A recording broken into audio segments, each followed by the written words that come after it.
नेहरी में हरिया छोड़ा छोड़ा कलैया।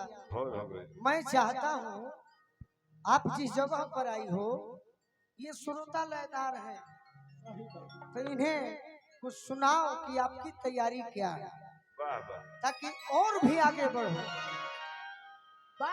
मेरा कुछ नहीं, मेरा जीवन खत्म। हाँ भाई, हमने ऐसे ना बोले कि हम लोग का हमारे जीवन लोग के संभालते संभालते गुजर गए। ऐसे ना बोले कि और तुमको संभालना भैया है। पहले लेवल खाली उठाई ना। लेवल उठाएं। आप कुछ नया सुनाओ। मैं एक वही गाना सुनूंगा ना सुना तो मारो तो भिखारी उखारी जी के गाना। ना सियब तहरा बिना आज पैंट फाटल बा। हाँ कि छोड़ी के हमके ये बात हुआ। अरे नौकरी करेला भाव में कहो, रुको। हाँ मैं छाती पीटो। परदेश जाता नहीं, तब यह परदेश से के बेग हो। ये परदेश जाके तेरे कफन दे। तहरा के छोड़ के जाता। ए जा जा मैनेजर चाचा हमारे बारे में। हाँ, ये अपने व्यवहार के बल पर अच्छा पिपरा कोठी कोटवा जिला मोतिहारी एक किन्नर समाज को जी, अपने व्यवहार के बल पर जिला परिषद और प्रमुख बनाए हैं। हाँ और मुझे पुत्र की तरह मानते हैं। सही बात है। आप भी ऐसा कुछ गीत सुनाओ कि हमारे गार्जियन आपके फैन हो जाए। आपको भी पुत्री की जिनका नाम मैनेजर चाचा मनोज पासवान हो। मनोज पासवान किन्नर समाज के आज अपने गायकी के बल पर हम मैनेजर चाचा के दिन से जिला परिषद प्रमुख बने। हाँ हाँ हमारे भाई है विकास जी हीरो शोरूम खोलने बा। हमारे मैनेजर चाचा अरुण भैया खाती आई बनी। तारा के जाता नहीं छोड़ के जा। ए सैया चलो नहीं अब ए सैया जी का जब वो बाहर जाए के रहे ए सैया जी का रुआ जब बाहर अगोरी के रहे तो हमरा के जाओ ना के काहे के लेनी एकरा से निमन अपन नहीं हो रहती हैं अपने में बतिए हम जाता नहीं बाहर। हट तो भाई जो जाइबे तो जो जाइबे तो जो। कौन ए सैया सुन ना कौन स्टेशन नजदीक बा? पिपरा कोठी। आर स्टेशन उसन छोड़ी ना देवरिया केने जाई हेने जाई कि हेने ए जा कहने जे उतर रुआ के हम दिन से मानी ना आ रुआ हमरा के छोड़ के चल जाए ना जाता नहीं तारा के। अरे पागल नहीं जाएंगे। वही सन पियर साड़ी लाल साड़ी कोई हमारे गुरुजी गोले बड़े। अरे का चाही हमारा, अरे का चाही तहरा, तू हमारा से कह। करे जा करे जे मेरो करे जा करे जे मेरो। यही से हम क्या कहते करो क्या हो कि छोड़ी के हमके अरे नौकरी करेला जो जो जाइबे तो जो। कि कितना रुपया तू पावेला एने घूम के ए राजा जी ये भाव है ये मेहरारू के भाव है। ए बिरह में बिलक के आधा लइके हवे इहो आधा लइके ह बिरह के छाती पीट के। हमारा से लो। गोलू राजा क्या तना हम देखो ये बतिया हम कहत मेहरारू बन के अच्छा लगी तो ताली बजाई सब देखी भाव है।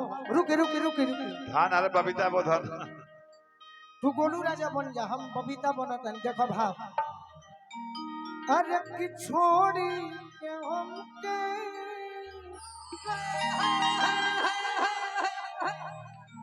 अरे नौकरी क्या बात है।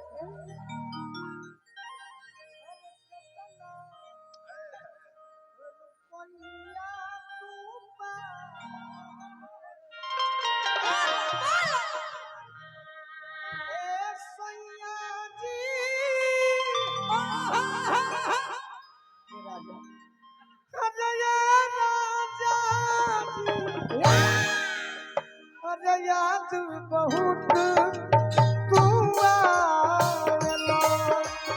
हो याद बहुत तू आवे।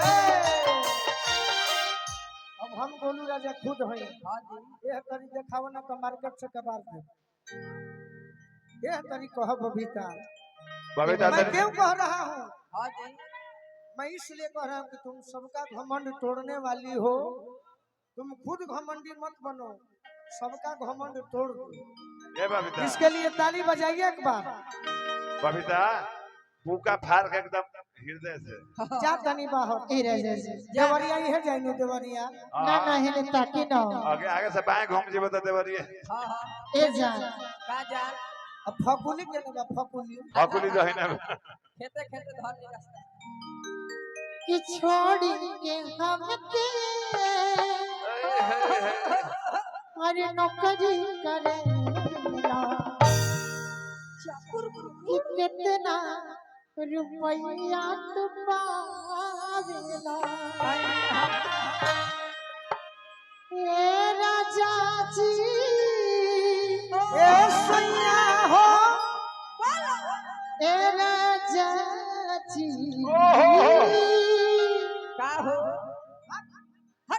तोरा में दम नहीं खा जाता है ए सैया जी ए राजा जी याद बहुत तू आवेला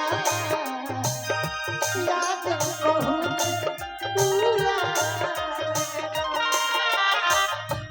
फुर्सत न मिले तहरा लिखे के पतिया ड्यूटी से आवे लता धोइले लफटिया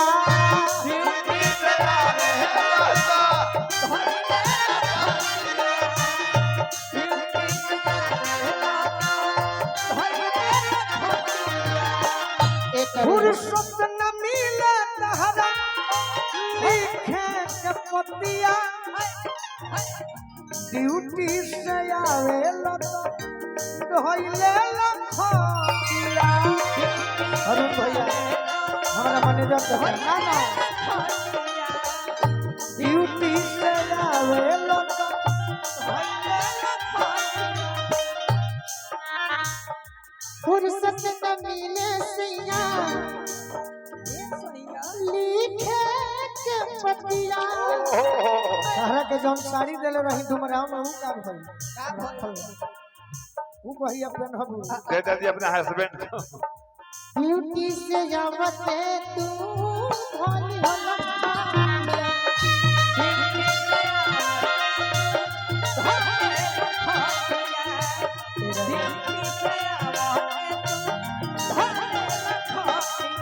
तोरा पे करे जमुना रहिले छछन के क्या बात है जैसे से चले बिनु तड़पे मछलिया जैसे कि जल बिनु अरे तड़पे अरे मछली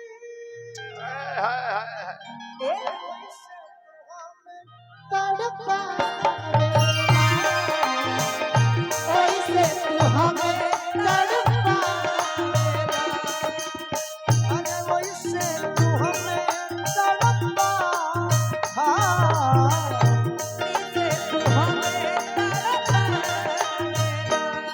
सूरज कब दूर गगन से अंधा कब दूर किरण से खुशबू कब दूर पवन से सब दूर बहार चमन से बंधन तो प्यार का बंधन है जन्म का संगम है ना ना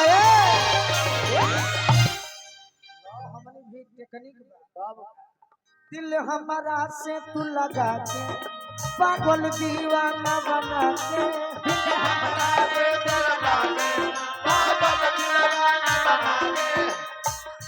दर्द देलू तू जिंदगानी में बेवफा हो प्रेम कहानी में दर्द देलू तू जिंदगानी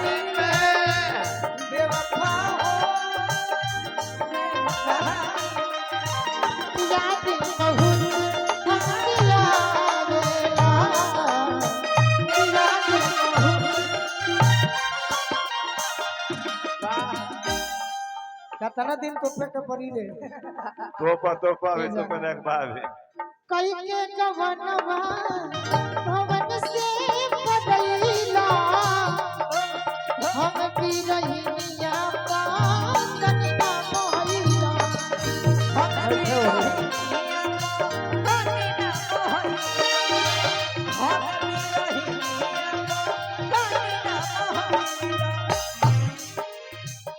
कई के गवनवा कौन के प्यार हमसे कोई दगाबाजी करत रहली प्यार बाकी कोई धोखाबाजी हम नहीं कहिए करत रहली प्यार हमसे जैसे जंगल बीच घूमे कोयलिया कि जैसे अरे जंगल बीचे अरे कुहके कोयलिया। बाकी हिनका खातिर